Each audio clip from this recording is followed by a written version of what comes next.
అనుకున్నది. ఆ పాలు పద్మగంధ అని ఒక ఆవుకు సంబంధించిన పాలు. ఆ పద్మగంధకి ఎలా ఆ పాలు కృష్ణ పరమాత్మకు తప్ప ఎవ్వరికీ పట్టదు.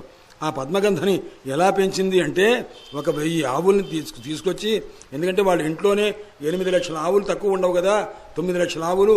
అలాంటప్పుడు మంచి చక్కటి ఆవులు, మంచి ఏ రకంగా సాత్వికంగా ఉండే ఆవులు, అతి రుచికరమైనటువంటి పాలు ఇచ్చేటువంటి ఆవులు 1000 ఆవులు పెట్టి, ఆ 1000 ఆవుల తాలూకు ఆ పాలు కాస్త పెరుగు చేసి దాన్ని కాస్త ఆహారంలో కలిపి అది 100 ఆవులకు పెట్టేదిట. ఆ 100 ఆవులు కలిపి వాటి తాలూకు ఆహారం అంతా ఆ పాలంతా కలిసి 10 ఆవులకి ఆహారంగా పెట్టేది. ఆ 10 ఆవుల తాలూకు ఆహారం సారమంతా పద్మగంధకు పెట్టేది. ఆ పద్మగంధ తాలూకు ఆ పాలు కృష్ణ పరమాత్మకు పట్టేది అనమాట. ఎంత జాగరూకత చూడండి.